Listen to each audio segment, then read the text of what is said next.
Olá, meus amigos, que Deus abençoe a todos abundantemente em nome do Senhor Jesus. Eu tenho uma pergunta muito séria para fazer para você.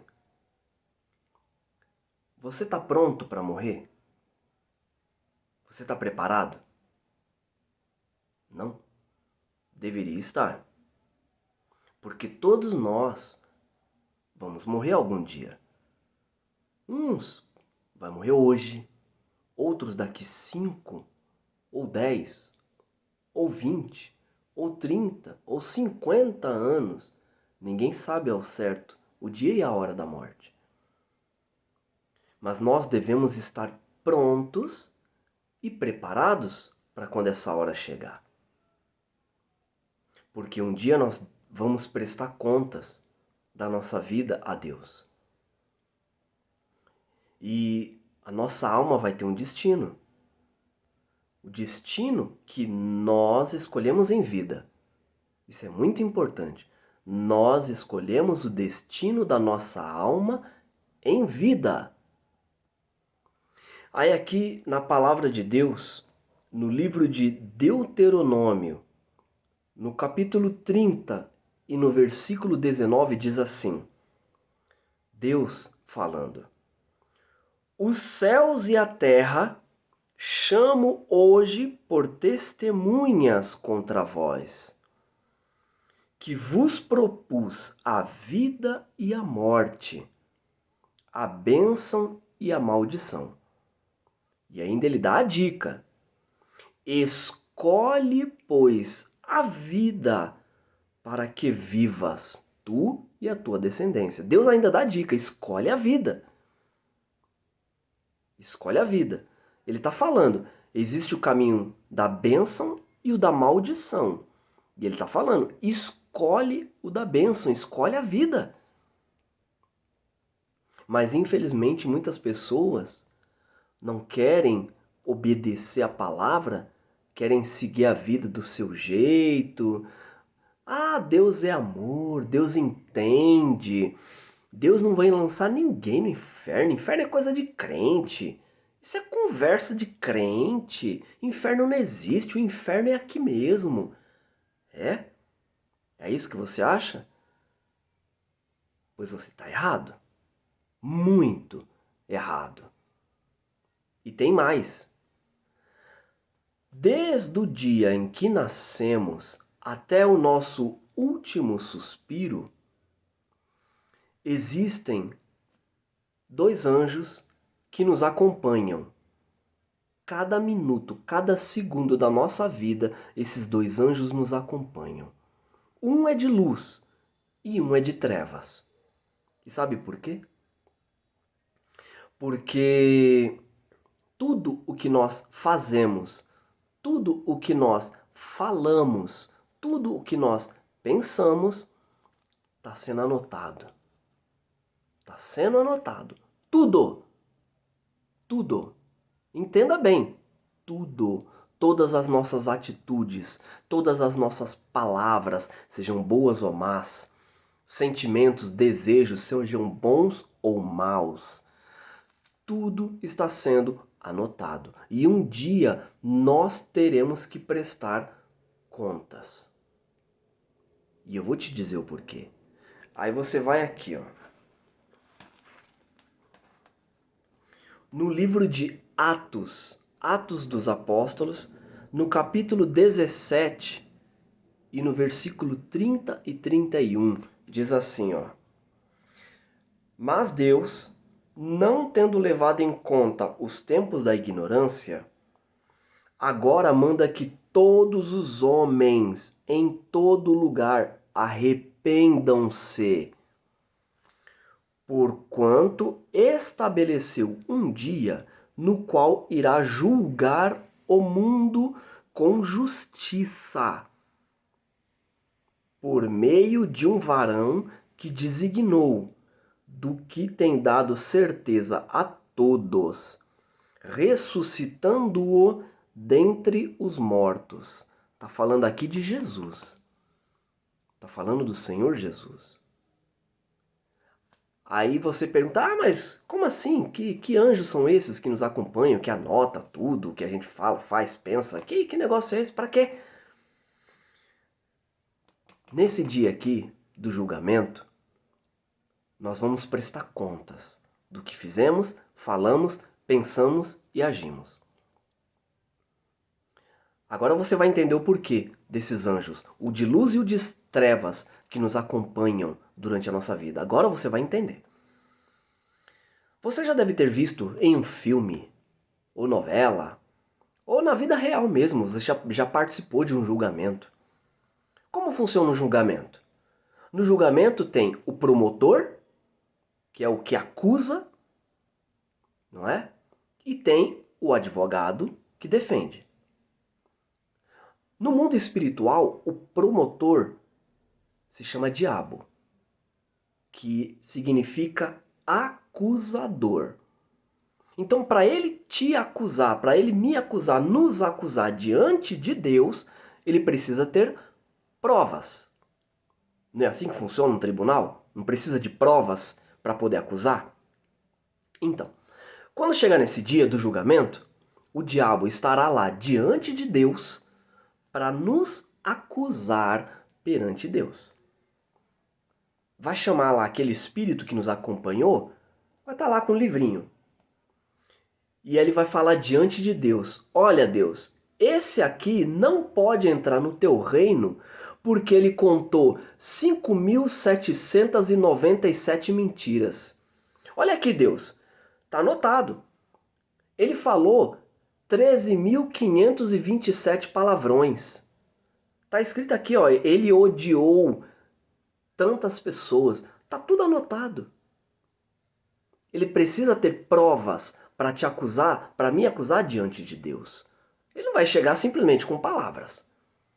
Então ele sabe cada uma das nossas mentiras, cada um dos palavrões, cada coisa errada que a gente fez durante a nossa, desde que a gente nasceu até o último suspiro, ele sabe.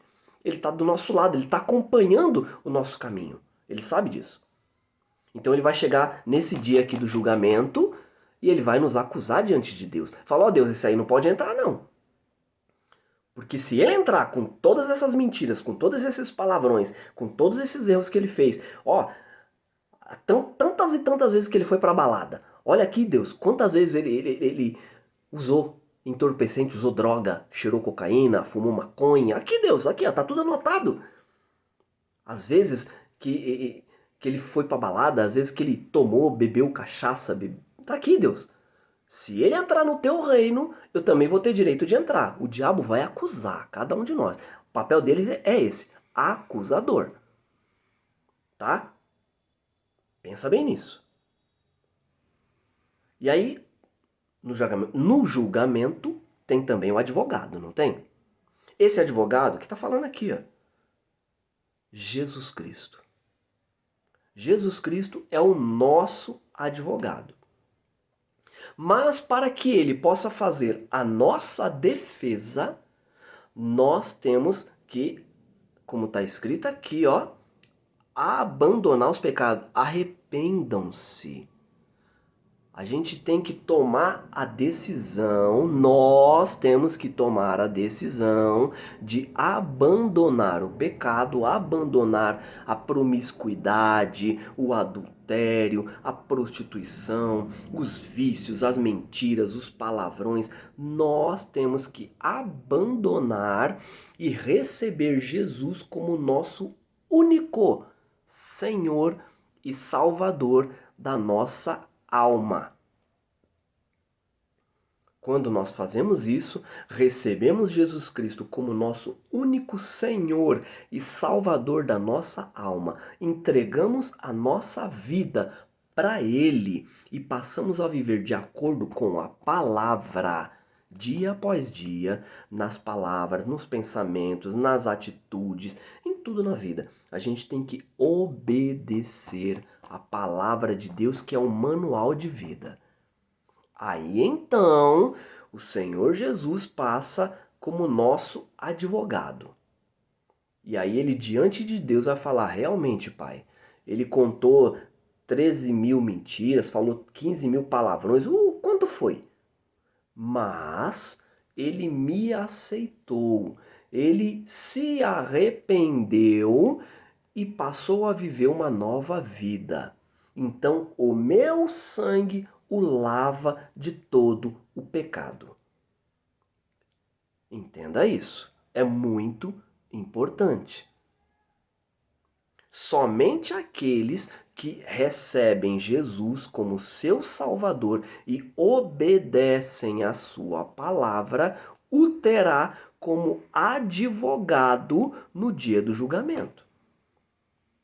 Para esses que dizem, inferno não existe, isso é conversa fiada, que não sei o quê, e quer viver a vida à vontade, quer fazer o que quiser, quer ser senhor de si mesmo, não vai pensando que chegar lá no dia do julgamento vai ter um advogado para te defender, que não vai.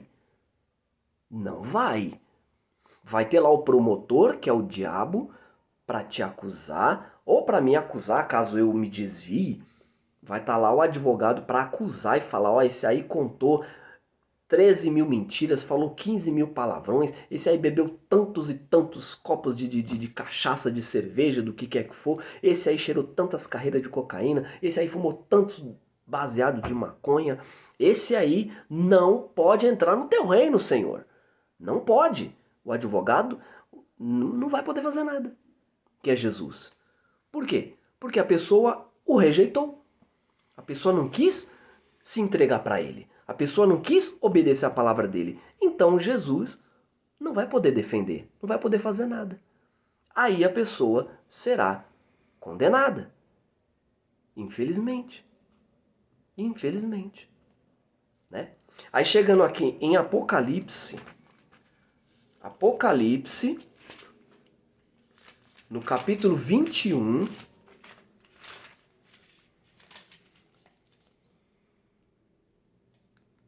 Apocalipse, do capítulo 21, e a partir do versículo 7 diz assim: aquele que vencer herdará todas as coisas. Eu serei seu Deus e ele será meu filho. Aquele que vencer é o que vence a carne, é o que vence a sua vontade para fazer a vontade de Deus, obedecer a palavra de Deus. Mas aí tem o outro lado da moeda. Mas aos covardes, aqueles que não quiseram obedecer, se acovardaram, os incrédulos, que são aqueles que não creem na Bíblia, não creem na palavra, não creem em Jesus, os abomináveis, que são esses que não têm amor a nada e a ninguém, os homicidas. E homicida não é só aquele que mata por prazer, não. Aquele que mata simplesmente por matar, não. Aquele que odeia também é um homicida perante Deus. Porque o ódio é como se estivesse matando aquela pessoa para si. Não tem pessoa que fala assim, fulano para mim morreu. Fulano para mim morreu. Ué, é um homicídio. Espiritualmente falando, é um homicídio. E aqui está falando, os homicidas, os fornicadores. Fornicadores é o quê? Sexo fora do casamento. Os feiticeiros. Feiticeiros você já sabe, né? Não precisa nem entrar em detalhes, que você já sabe o que é feitiçaria, o que é feiticeiro. Os idólatras, que são aqueles que adoram, idolatram, que veneram coisas ou pessoas. E todos os mentirosos terão sua parte no lago que arde com fogo e enxofre, que é a segunda morte. Então, meus amigos, cuide bem da sua alma. Busca a Jesus enquanto dá tempo. Ele está te esperando, de braços abertos, mas é você que tem que buscar. É você que tem que querer. É você que tem que tomar a decisão de ir até Ele, de mudar de vida, para então poder entrar no reino dos céus, tá bom? Que Deus te abençoe. Fica com Deus.